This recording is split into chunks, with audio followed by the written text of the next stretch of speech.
Hi, this is Chris from the Stephanie Miller Show. Please enjoy this exclusive clip from Political Voices Network. Is insane because her neighbor called her the C word. Mm-hmm. Is that what I gather? That's the reason he gave. So he throws his wife under the bus for allowing something that clearly, as Nicole Wallace read, is against the rules, even for the Supreme Court. For every jurist, as far as I'm concerned, they shouldn't be partisan whatsoever. Are those rules for Supreme Court employees or for justices of just the employees? Unfortunately, okay, they can't do it. Exactly, but the justices can do anything they want. Right. So what Alito did is not against those rules. No, because isn't he technically an employee of the Supreme Court? No. Really? Yeah. No, that's for staffers. That's for staffers, rank and file employees of the Supreme Court. It's not for justices who are appointed by the president. Right. Okay. So and approved by Congress. Thank you very much. Can we go on with Andrew Weissmann? 10. Can we just consider for a moment what Justice Alito's defense is here, understanding that because of the photo, he can't just say it didn't happen. Even assuming, let's assume his wife put it up. Let's take that as a given, even though, we just have his statement. There's lots of reasons to think that it's his lawn. He didn't see it. I mean, he didn't even say he didn't see it. Exactly. I mean, it's up for days. He never saw that. I mean, he didn't talk to his wife. He didn't see the flag. He didn't think, maybe I should take this down. Remember the environment we were in. I mean, let's just go back to January 6th. What was going on in Washington? I mean, I keep on saying this about the judges who have these cases. Everyone who was in Washington lived it. It was happening there around them. I don't think people can understand just how central it was to what was happening in that city and how shocking, even for us just watching on TV. And he didn't think, maybe I should take this down. And then the response is, I'm doing this in response to what? How is putting a Stop the Steal flag that you know about, you are not taking down, how is that somehow justified by a neighbor? I mean, I don't care. Let's say the neighbor says... My neighbors mean I'll side with the treason what if the neighbor says, go Biden? That means you put up this flag as a sitting Supreme Court justice? I mean, it is so much might makes right, and it is such a denigration of what should be sort of a court that people revere. Exactly. Yeah. I mean, their approval ratings are getting less than Congress right now. Right. And that's just it's mind-boggling to me that Roberts has not taken more control over the other justices, because that's his job. Right. It is his job to do that. Right. But there is some good news on the horizon. It looks like, at least with the Democrats, Senator Blumenthal has called for a major change to force the Supreme Court to follow their own rules in response to Alito displaying the MAGA symbol. He told Morning Joe that the court needed an inspector general to force the justices to play by the rules. Blumenthal said, I couldn't be more worried. The judicial system has no armies and no police force. So the SCOTUS has no code of ethics uniquely among the branches of government. That's the only one that doesn't have any ethics code? Right. That's insane to me. Exactly. They're the top court in the land. If anybody should have ethics rules, you'd think they would. They're supposed to. Right. It's insane to me. Right. He also called on Alito and Thomas to recuse themselves from the former president's immunity case and any others involving him. And I agree with that because of Ginny Thomas and now Sam Alito and his wife doing what they did. He has to tell these this is what he said about Justice Roberts. Blumenthal said he has to tell these justices that they have no business sitting on the court. It'll still be able to decide the cases that are in front of them right now that have to do with Donald Trump.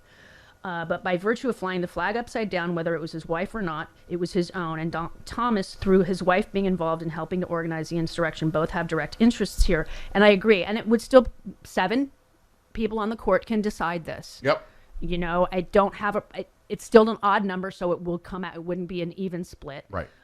So I think Blumenthal is right, and hopefully Justice Roberts is starting to take this seriously, because I don't think he wants his legacy to be that this court was the worst and least respected in history as of this moment in time. I don't know. I think Roberts cares about making the conservative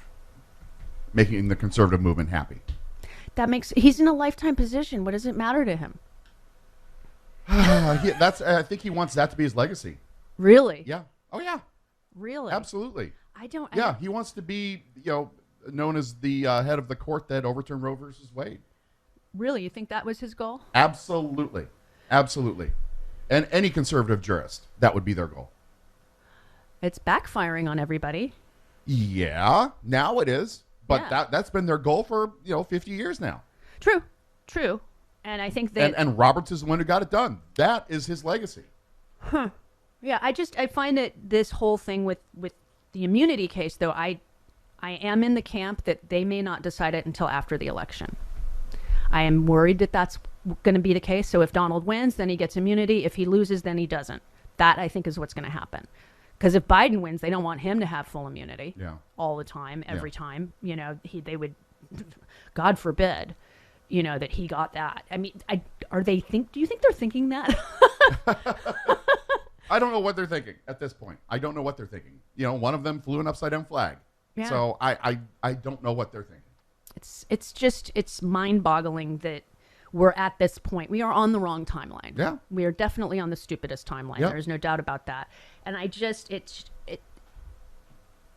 it floors me that these two justices in particular, Thomas is being bribed constantly too, and not disclosing the gifts that he's getting, because that's the law. Like Rude Pundit said last week, and we were going to have him on at the bottom of the hour today, along with Kimberly Johnson at the third hour for the whole hour. Yeah. Which is very exciting. I love Kimberly. But it is mind-boggling to me that, like Rude said, he has to disclose anything, being an employee of the city of New York, that any gifts that he gets, he has to disclose that on his financials. And so the fact that a justice can get as bribed as he got, and I'm using the word bribe, I think accurately, the yachts and the this and the that and the other thing, he didn't even disclose most of this. And oops, I'm sorry, I'll go disclose it now. I'm sorry, but this is becoming, as Donald and his minions like to say, a two-tier justice system. Well, sure, and there's no mechanism for enforcement of this. Yeah, only impeachment, and that's not going to happen. We've never impeached a Supreme Court justice. We came close to it once, but we've never done. I think I think one might have been impeached, but not convicted. And Thomas knows that, and so that's why he's doing it with abandon. It's very disconcerting. What do you think? Do you think it's disconcerting, Christopher? Yes, it is disconcerting, but there's no way of enforcing it. Yeah, and that's well, there is. It's just we're not doing it, and I wish. But for all intents and purposes, there's no way of enforcing it. True, and that's the other thing. Like Blumenthal said, they don't have an army and they don't have a police force to enforce their rulings. Right. Which is why I think it was Andrew Jackson just ignored their rulings once and said, "Come and get me," because you don't have an army, I do. Right.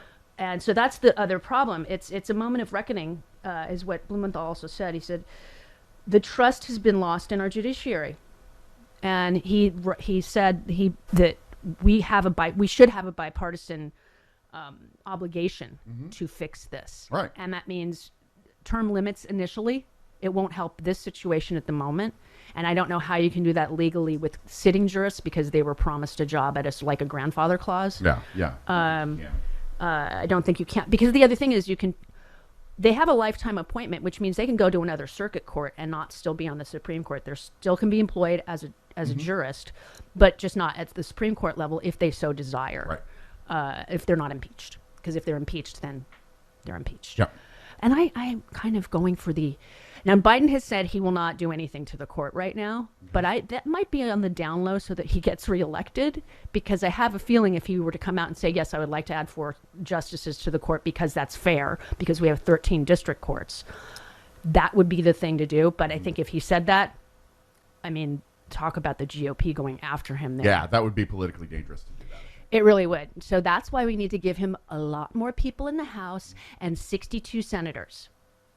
We can do it. Okay. That way we don't ever have to really worry about a 2-vote problem in the Senate, like with certain people that are not going to be in the Senate anymore. Doing something that drastic, though, might swing the pendulum in the other direction. Right. If he announced he would do it now. Absolutely. Even if he announced, and he had a supermajority in Congress, doing something like that is so drastic that it might swing the pendulum in the other direction. I don't know. I just think that because we got 9 justices because there were 9 circuit courts, okay? And that's why they expanded the court from 6 to 9. And when was that done? 100 years ago. Yeah, exactly. And then FDR threatened to expand the court, in the 1930s, and guess what? The court held back. They started doing things in a better manner because of the threat of expanding the court. People will call it court packing. That is not court packing. Donald Trump packed the court with his minions. That's court packing. This would be court expansion, and I think with 13 circuit courts, I don't see a valid argument against it personally, other than they don't want Joe Biden doing it. Because the GOP would do it in a New York minute, if they thought they could get away with it. Trust me, they would. So does Congress have to approve this? Yes. Okay. Yeah, it's Congress and the Senate have to vote on it. I believe it's because simple majority, or I believe so. Is it just a simple majority? I believe so. I'm not 100% sure on that. Huge? I know it's up to them because they have control over the court by constitutional purview. That's their job, and it has expanded and contracted before. This is not out of the ordinary. It has been done, and 13 I think is a good number because again it's an odd number, so you don't get split verdicts per se. So I think that hopefully Biden is thinking about this, and that if we give him what he wants, perhaps it can happen, and I think it's fair. Okay. All right. You are invited to Stephanie Miller's Sexy Liberal Save the World Tour. It's the political comedy event of the year, and it's coming to a city near you. Join Stephanie Miller, the queen of progressive talk radio, along with Hal Sparks, John Fugelsang, and the comedy duo Frangela, mocking all the fascists and trolls for a tour that is hilarious, inspiring, and deeply offensive to just the right people. It's an all-new tour with all new guests and a side-splitting evening of stand-up. Stephanie Miller's Sexy Liberal Save the World Tour.